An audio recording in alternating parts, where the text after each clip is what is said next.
Welcome to Stuff You Missed in History Class, a production of iHeartRadio.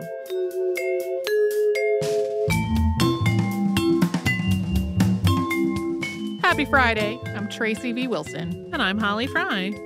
We closed out our episode on Jim Thorpe this week. A 3-part episode, which no matter how we have arranged it, which at this point as we're recording it, we don't know. It's going to be a little awkward. We'll figure it out. Yeah, 2 episodes will be in 1 week and 1 episode in a different week, and we don't really exactly know where that's going to fall. But by the time folks are hearing this, it will be obvious. It will have fallen. I mentioned this in the episode, but I really just find the story of what to do with Jim Thorpe's remains after his death to be so heartbreaking. Because, I mean, I've seen families go through just wrenching decisions about like how to care for a loved one who is in their last days of life, or where they should be buried, or how they should be buried, or like some other really fundamentally important part of their last days as a living person, and then what should happen after their death. And then with Jim Thorpe, that family dispute is just complicated by all of this history of like federal Indian policy and reservation land and all of this stuff coming together. So it's like something that's already just such a sad disagreement within a family, especially since it seems like everyone was of the same mindset, or that most of them were on the same mindset at first and that gradually shifted. Like having that then be complicated by something that includes, federal NAGPRA legislation is just so hard. And also, I think really important to talk about, because when we've talked about NAGPRA on the show before, we have been talking about remains that like someone's immediate next generation descendants were not still living a lot of the time. Right. So questions sometimes about what the next step should be sometimes felt a little bit more theoretical, like still critically important to the people involved, but not so much a family of brothers and sisters not agreeing with whether their father's soul was at peace, which was like part of this.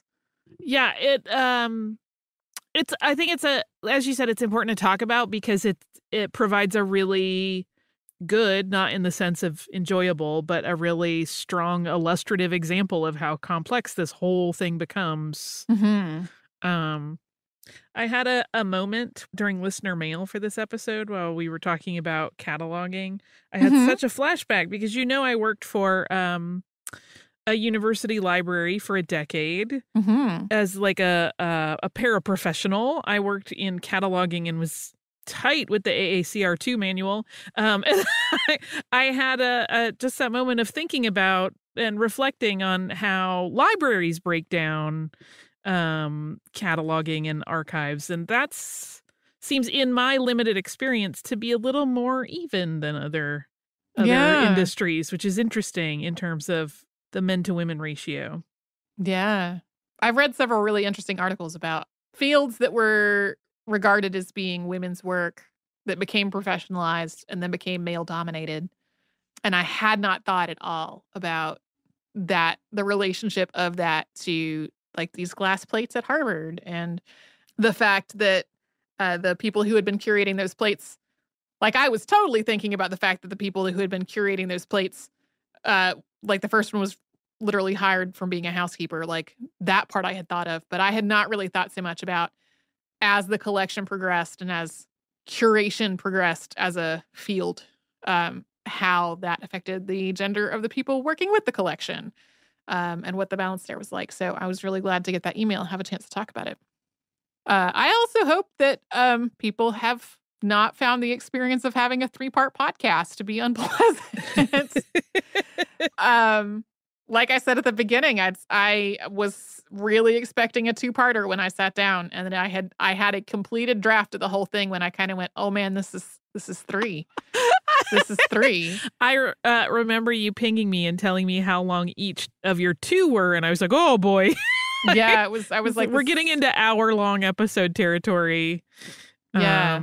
Which is, once in a while they run longer, but I think if we had 2-hour longers back to back, one, those get very hard to record because we get very tired. Yeah. And two, it just messes with the usual flow a bit. Yeah. Well, and I also felt like splitting it into 3 also let us spend a little bit more time on context. Some of it is context we've talked about before. Like our episodes on the Fort Shaw Indian School girls basketball team and the occupation of Alcatraz in particular have walked through some of the same things. But at this point, those episodes are also well enough in the past that people haven't necessarily heard them. People who aren't already familiar with that history or did not personally live through that history don't necessarily have it all at the top of mind. So having it as a 3-part, I thought gave us 3 really nice acts about these phases of Jim Thorpe's life, and then also a little bit more time to spend on some of the other contextual pieces. Tracy, this week we talked about Joel Poinsett and the poinsettia. We sure did. The first thing I want to do is ask you, and you mentioned it to me, I can't remember if it was in the show itself. How did you pronounce poinsettia growing up? Poinsettia. Me too. So did my husband. Yeah, I think a lot of people in the South do that.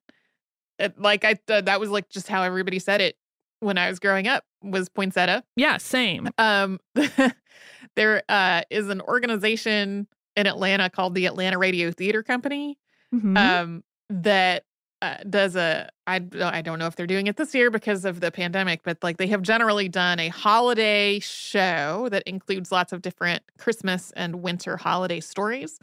And there's one about it's like a fictionalized thing about the poinsettia, and I don't even remember what this point of the story is, but like the person who does the voice for it says poinsettia in this like very stylized way.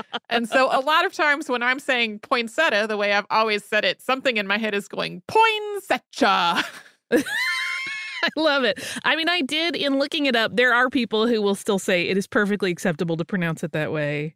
I looked it up before we started, and Merriam-Webster had poinsettia listed as the name, and then I can't remember it was like non-standard poinsettia. Yes, exactly. And I was like, exactly. Well, do I want to say my non-standard pronunciation that I've said my whole life in this episode so that we can get emails from people asking, why do we say it wrong? Well, and I will say this as well. I even learned spelling of it completely incorrectly growing up. Really? Like, I literally have somewhere in a note in a relative's handwriting who I will not out, Pointsetta, poinsettia.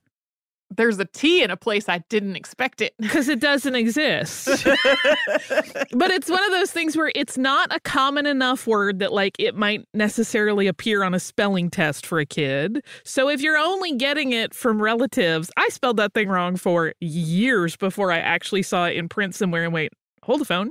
That's amazing. I love this story. I will say I love poinsettias so much. When I got married, we were very poor. And so to do our wedding, which was in a movie theater, I went to Home Depot and I bought 100 poinsettias because they were cheap. And we lined the whole theater with them. And then as the guests left, they could just pick one and take it home with them. And that was like both our decor and the favor as a cost-cutting measure. But I have people who kept those things for years. I don't know if any of them are still alive. I also combined decor and favors. It's the easiest thing to do, both from just a logistical perspective, and it just prevents wasting cash. Right. We were also going to talk about animals. Mm-hmm. I didn't go super deep on the research, but I did see in several places nurseries mentioning, hey, there was this paper that came out decades ago that claimed that these were super duper poisonous. That got propagated everywhere, and it's not actually true. But I didn't actually hunt down all the science. I just saw an awful lot of reputable places going, that's not so true. Yeah. I feel like I had heard that long in the past, but had since heard it and replaced more like maybe an irritant.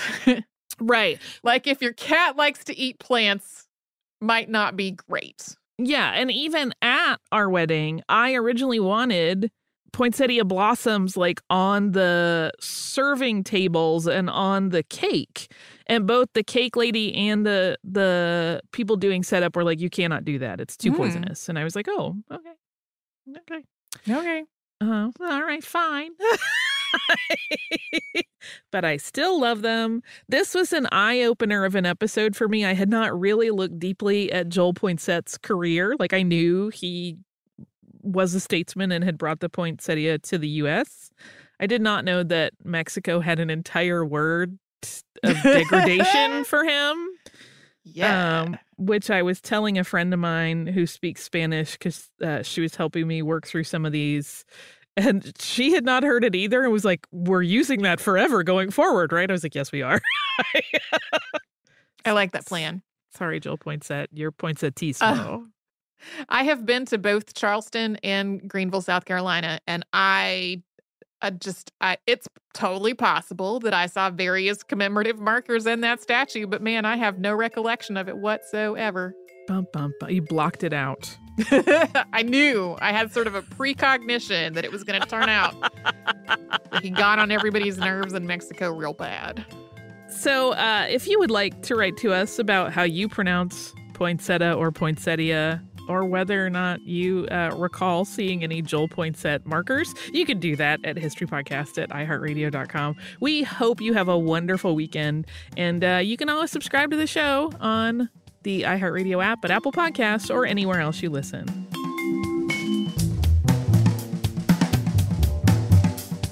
Stuff You Missed in History Class is a production of iHeartRadio. For more podcasts from iHeartRadio, visit the iHeartRadio app, Apple Podcasts, or wherever you listen to your favorite shows.